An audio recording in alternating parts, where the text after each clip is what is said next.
Hola, ¿cómo están queridos amigos y hermanos? Nuevamente es un placer para este servidor encontrarse con ustedes aquí, por supuesto, por este canal Espacio 7 TV y por su espacio El Rincón de la Escuela Sabática y con su amigo y hermano de siempre, Neilo Gutiérrez. Pues muy bien, vamos a dar inicio a la segunda lección de este segundo trimestre del 2024 y en esta oportunidad vamos a estar estudiando acerca del tema amor o egoísmo. Esa es la cuestión. Lección 2 para el 13 de abril del 2024.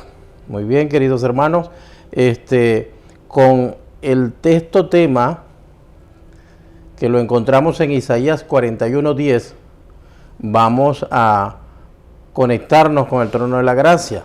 Y este tema dice así, Isaías 41:10, no temas que yo estoy contigo, no desmayes que yo soy tu Dios que te fortalezco, siempre te ayudaré, siempre te sustentaré con la diestra de mi justicia. Isaías 41:10. Muy bien, queridos hermanos, vamos entonces reverentemente a inclinar nuestros rostros y a cerrar nuestros ojos para hablar con nuestro Dios. Oremos. Padre Santo, bendito Dios, Creador nuestro, en tus manos nos ponemos en esta hora para que tú, de acuerdo a tu santa y divina voluntad, nos dirijas con tu Santo Espíritu. Acompáñanos con tus santos ángeles, danos discernimiento espiritual y permite que todos podamos ser edificados en esta hora. Lo imploramos en los méritos maravillosos de Cristo Jesús, nuestro hermano mayor. Amén. Muy bien, queridos hermanos, nuevamente entonces es un placer para nosotros encontrarnos aquí, por su canal, Espacio 7 TV, y especialmente por, como decíamos al principio, ¿verdad? El repaso de la lección de escuela sabática con su hermano Neilo Gutiérrez. Y desde ya pues vamos a introducirnos en el tema de esta hora. El tema de esta hora nos recalca, no temas que yo estoy contigo, no desmayes que yo soy tu Dios que te fortalezco, siempre te ayudaré, siempre te sustentaré con la diestra de mi justicia. Qué reconfortante es saber que contamos con un amigo que nos dice, no te preocupes, cuenta conmigo. Yo estaré allí a tu lado, yo te fortaleceré, te voy a sustentar y estaré con la diestra poderosa mía sosteniéndote. Y no es cualquier amigo el que te va a sostener, es nada más y nada menos que el creador del universo, de los cielos y la tierra, el único Dios verdadero. Ese es el que va a estar con nosotros, nada más y nada menos que acompañándonos en todo esto.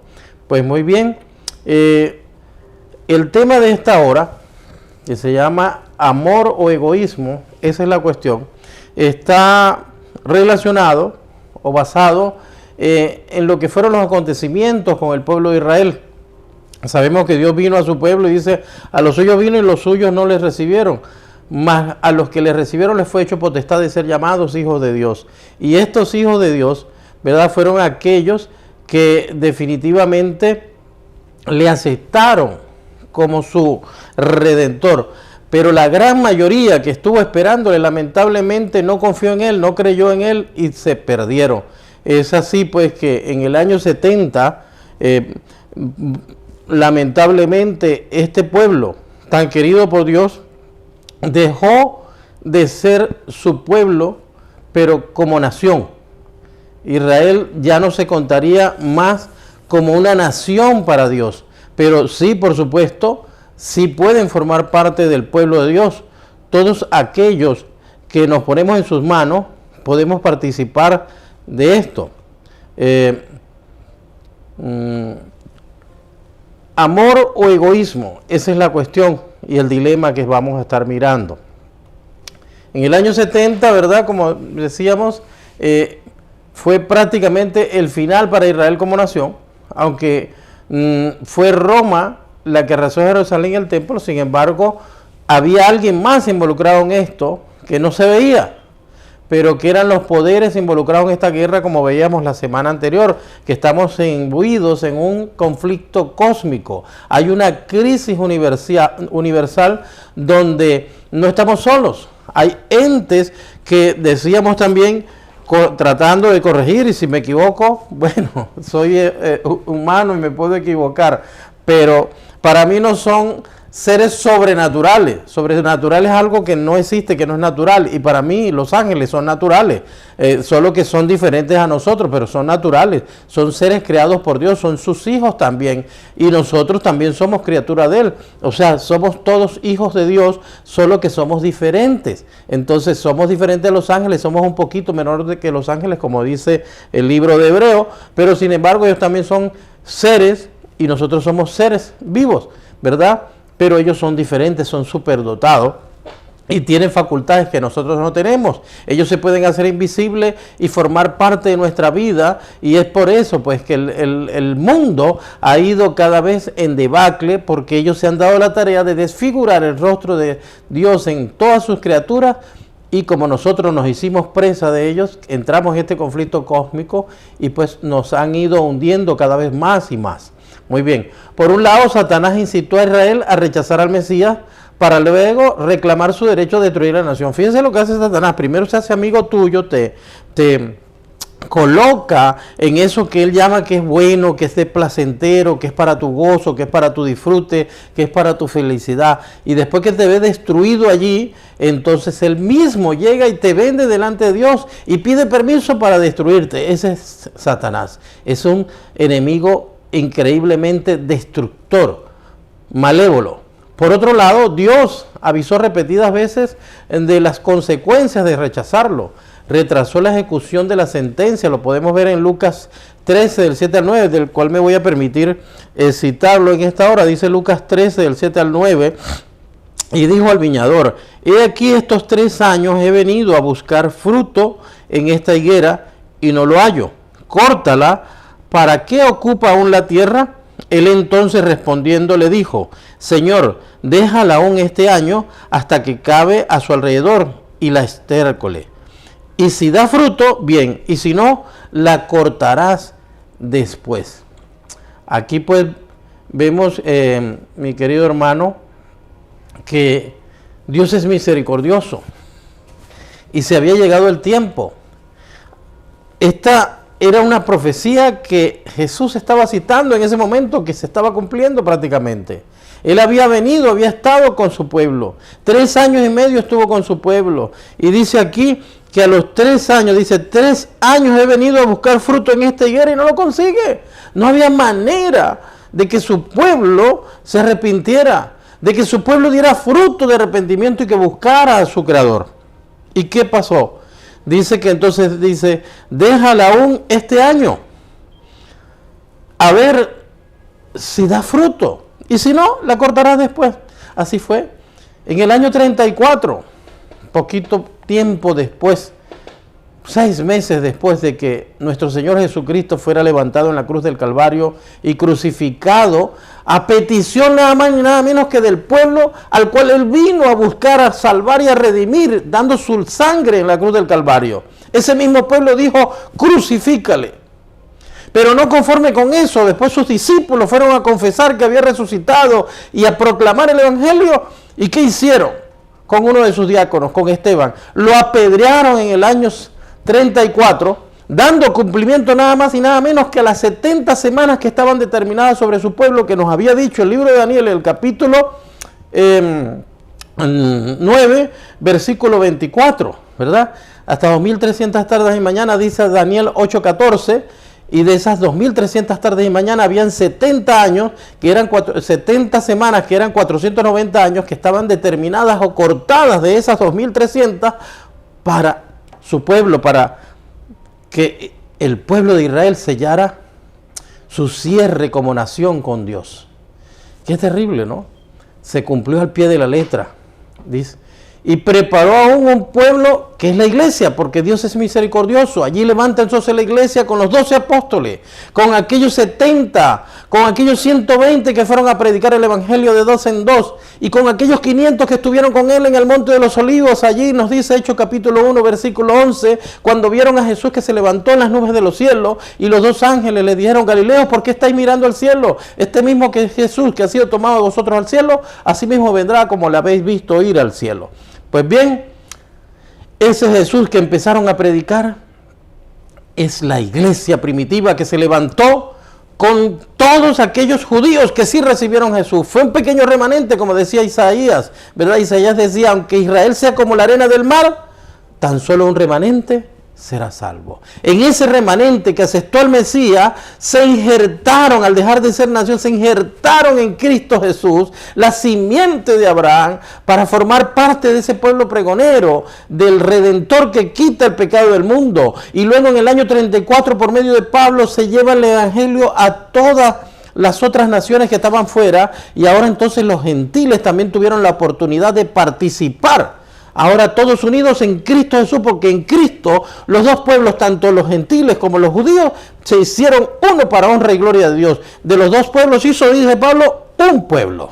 Ahora todos somos redimidos en la simiente verdadera que es Cristo Jesús. Por eso nos llamamos cristianos, o si lo dijéramos en el lenguaje hebreo seríamos mesiánicos.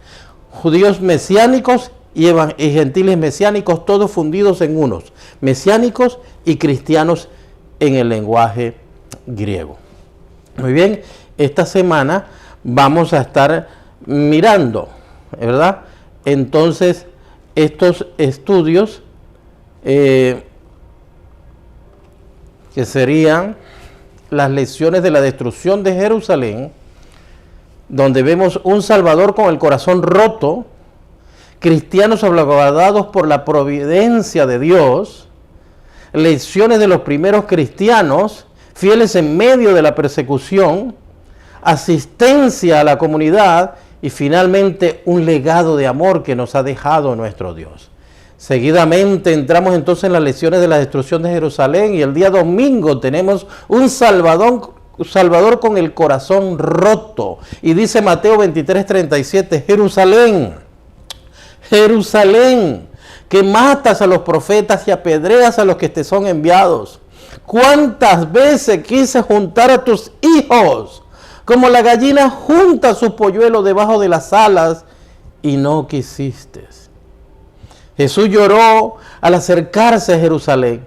Sabía que iban a sufrir las merecidas consecuencias de su obstinado rechazo a las amorosas llamadas de Dios.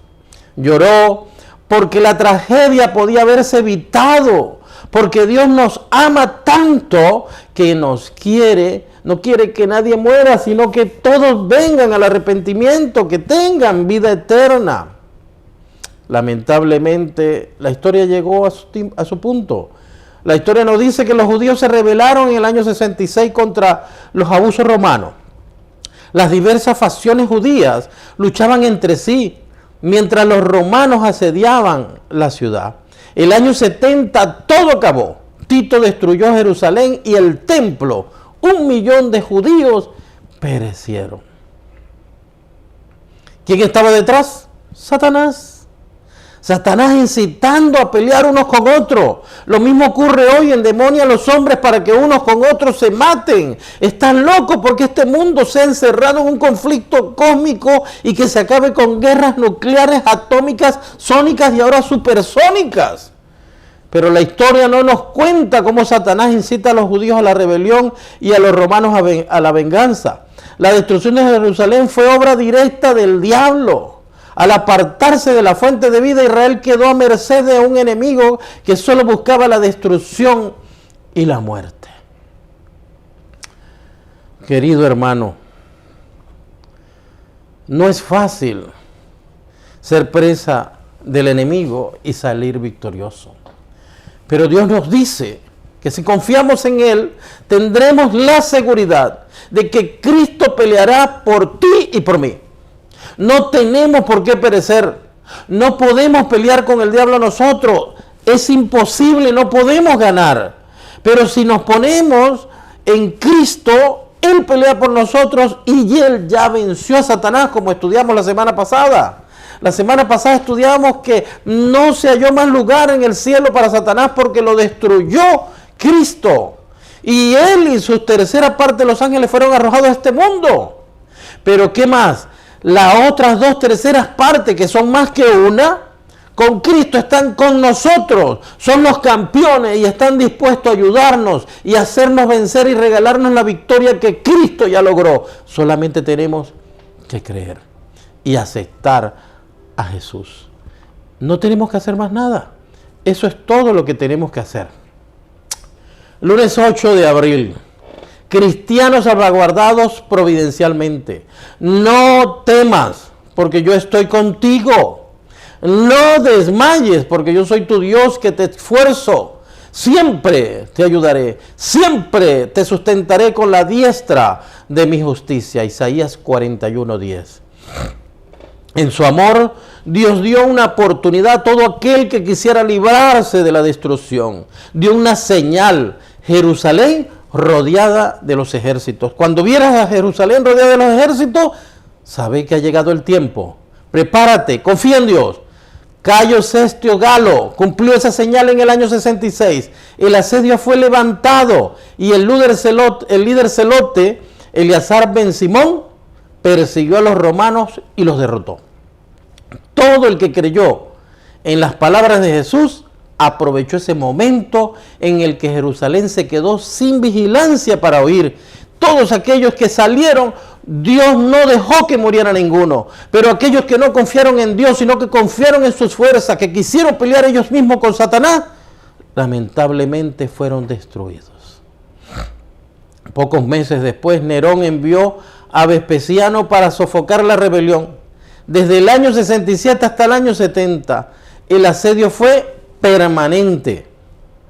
Dios puede y quiere proteger a sus hijos aún en los momentos más difíciles. Sin embargo, muchos han perdido su vida por su infidelidad a Dios. ¿Por qué unos son protegidos y otros aparentemente son abandonados? ¿Te has preguntado alguna vez esto? ¿Te has sentido presa de esta incertidumbre, de esta impotencia y de esta realidad? ¿Realmente Dios te abandona? ¿Realmente Dios se olvida de ti?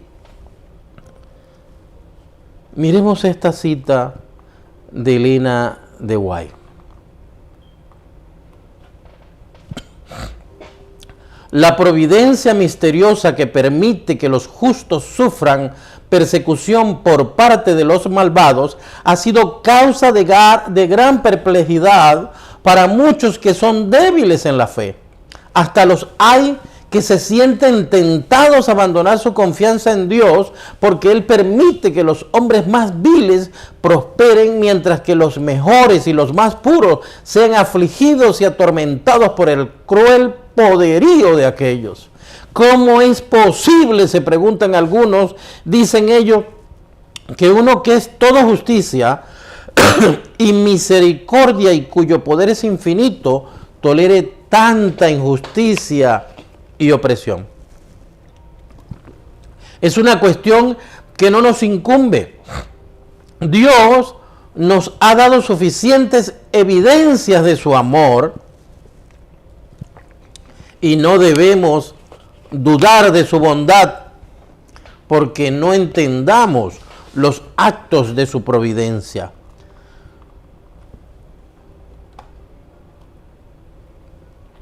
Lecciones de los primeros cristianos.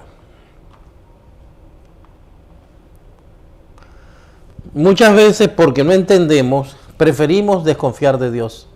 Dios nos ha dado evidencias. Históricamente podemos ver comprobado cómo Dios, en su maravillosa providencia y misericordia, ha ayudado siempre al pueblo de Dios. Milagros tras milagros y señales tras señales nos han mostrado que Dios es digno de confianza, que Dios nunca nos abandona. ¿Cuántos de nosotros hemos celebrado en muchas oportunidades los éxitos, las victorias que nos ha regalado Dios? En ese momento, sí, viva Dios, yo creo en Dios, pero cuando la cosa se pone apretada, cuando se pone difícil la situación, qué fácil es olvidarse de Dios, hermano.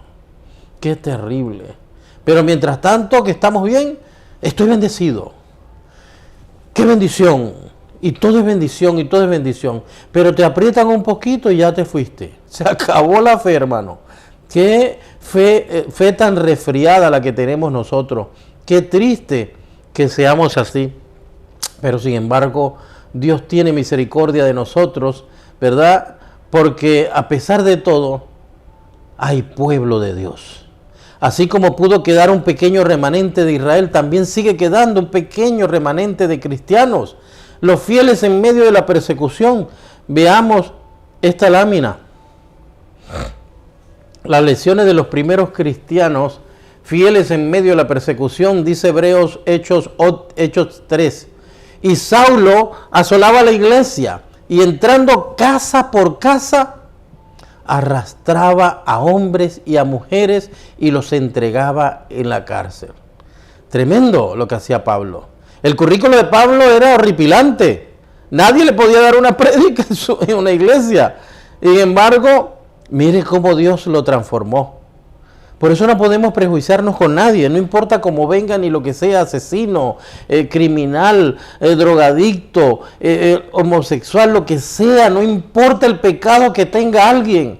Debemos tener sobre todo la misericordia maravillosa de Dios, que es grande para compadecerse de nosotros. Dios no tolera el pecado, pero ama al pecador. Y no importa cómo tú vengas, no importa, fíjense, el hijo pródigo vino cochino, sucio. Y sin embargo su padre, cuando se arrodilló, él lo levantó y lo abrazó y lo cubrió con su túnica y le puso su anillo, autenticándolo, ¿verdad?, como que era un hijo, o sea, un príncipe de su reino. Eso es lo que Dios hace contigo, no importa cómo vengas, Él te recibe. ¿Y qué mandó? Vaya y lávenlo, vístanlo como un príncipe digno, para que ocupe el lugar a mi lado. Pero primero lo recibió, como estaba no importa, pero Él se encargó de que después estuviera bien. Ese es Dios, ese es tu amigo, tu Padre, tu Creador, tu Redentor, te ama. Los comienzos fueron realmente esperanzadores. Las conversiones se contaban por miles, los creyentes predicaban con poder. Pero el enemigo estaba inquieto. Primero amenazas, luego castigos, finalmente la muerte. El propio diácono Esteban fue apedreado en el año 34 hasta morir, solamente porque quiso compartir el evangelio con sus hermanos, con sus seres queridos. Y fue apedreado vilmente e injustamente porque estaba solamente tratando de abrir los ojos de sus hermanos. La causa de la persecución levantada por Saulo, los discípulos se dispersaron.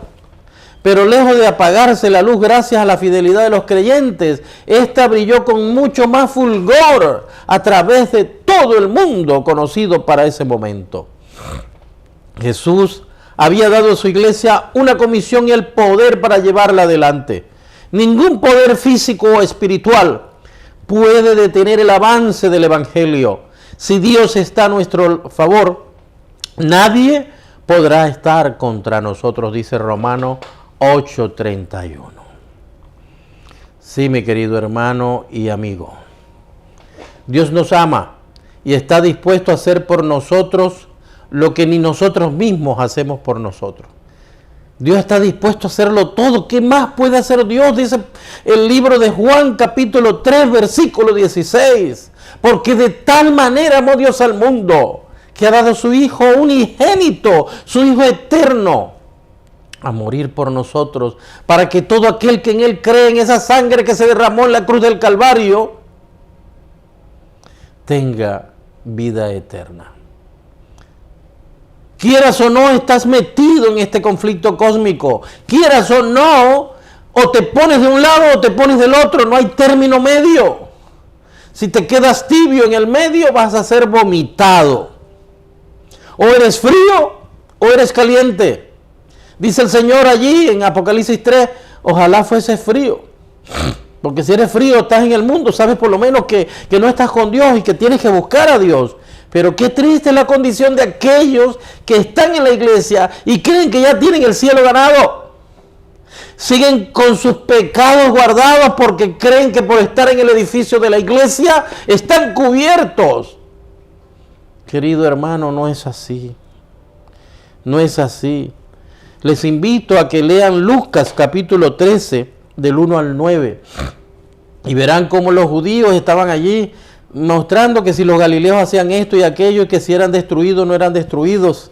porque eran más pecadores. Jesús le dijo, mira, aquel puede hacer lo que sea y aquel asesino puede hacer lo que sea, pero aquí no se trata de que si aquel es más pecador o es menos pecador. Igual ustedes, si no se arrepienten, serán destruidos. Querido hermano, eso es contigo y conmigo. No importa si eres de la iglesia, si eres de afuera de la iglesia, donde sea. Todos estamos metidos en este conflicto cósmico y necesitamos tomar una decisión certera. El Señor te pone delante la vida y la muerte y te dice, coge pues la vida para que vivas. Cristo Jesús es la vida. Sigámosle. Hay una gran obra que necesitamos hacer. Mientras hacemos esta obra de ayudar a otros, nos ayudamos nosotros mismos. Veamos estas láminas que nos hablan un poco más.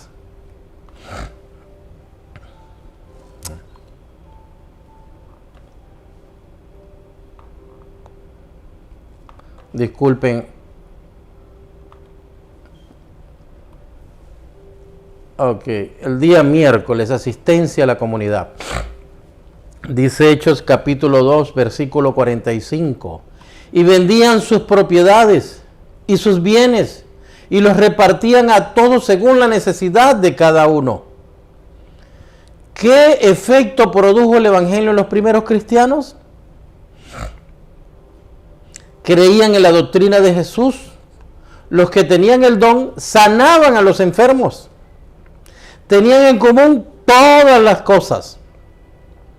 Compartían lo que tenían con los necesitados.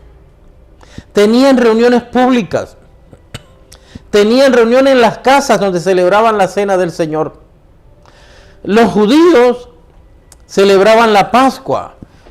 Cristo celebró la Pascua con ellos. Sin embargo, cuando Cristo estuvo con ellos al final, instituyó la Santa Cena, lo que se conoce como la Santa Cena del Señor. Allí ya el cordero se dejaba a un lado porque ahora él decía, este pan que parto es mi cuerpo. Ya no tenéis que matar a ningún cordero. 4000 años, dice el libro de Hebreos, se estuvieron matando cabras, ovejos, corderos. ¿Para qué? Machos cabríos, toros.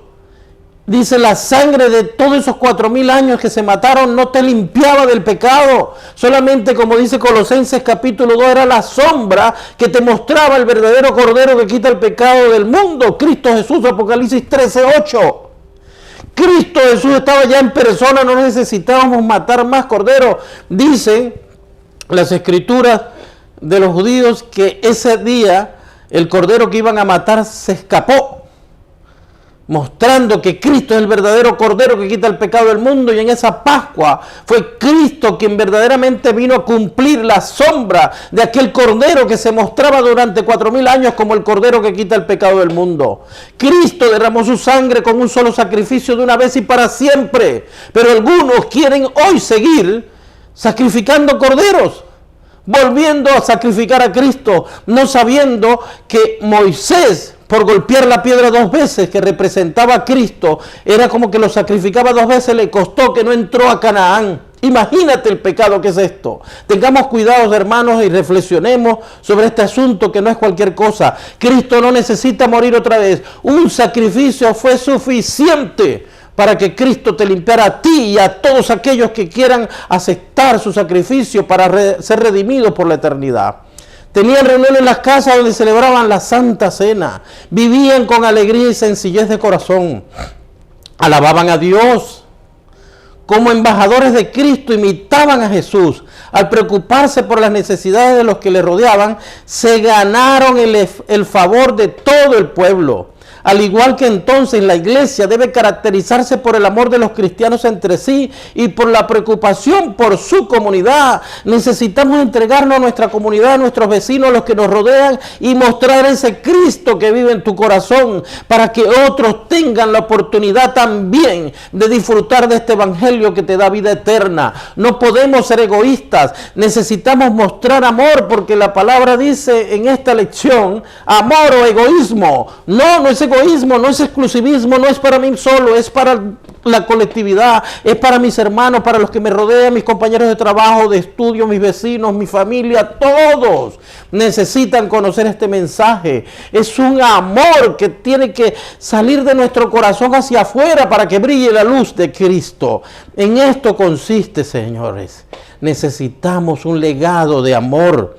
Jesús nos ama y quiere estar contigo y conmigo, quiere tener paz con todo, quiere darnos una vida abundante de gloria y felicidad. Culminemos con esta última lámina. En esto conocerán todos que sois mis discípulos, si tuvieres amor los unos por los otros. Cada una de las partes envueltas en el conflicto cósmico tienen sus propias características. Satanás odia y destruye. Dios ama y restaura. Los seguidores de una u otra parte actúan según estos patrones. Si seguimos a Dios, lo mostraremos a través del amor manifestado a los demás. Los cristianos de los siglos II y III pusieron en práctica el amor desinteresado. Durante dos grandes pandemias, en el año 160 y 265 después de Cristo, se dedicaron a atender los afectados sin tener en cuenta su propia inseguridad. Algunos murieron contagiados, pero se entregaron sin reservas, se entregaron por amor y beneficiaron a millones de personas, pero no atrajeron su atención sobre sus personas, sino sobre aquel por quien estaban dispuestos a dar su vida, su Salvador, Jesús, su amigo fiel.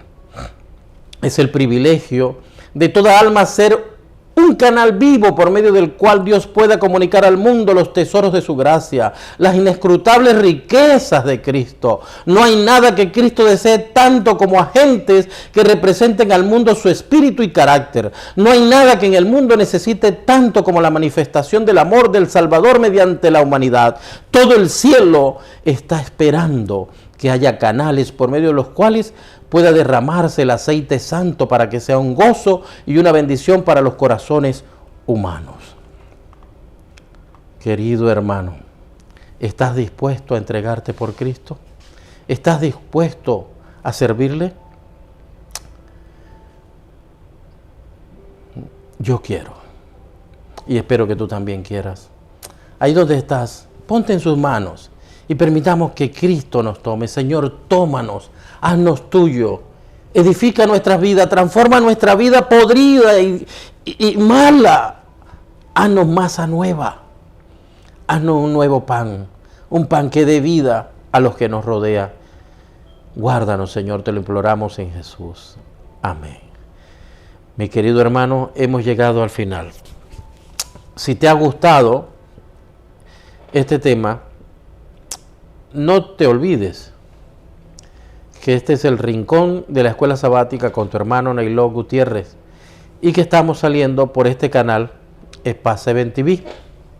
Si te gusta, dale like, suscríbete y apóyanos para poder llegar a más rincones, para que otras personas también puedan beneficiarse de este mensaje que lo comparto de corazón y con todo mi amor, para que puedan entrar en la luz que yo tampoco tuve y que me hizo cometer muchos errores, pero Dios nos ama y nos da otra oportunidad. Te amo, querido hermano. Ponte en sus manos. Dios quiere algo grande para ti. No lo olvides. Chao, nos vemos.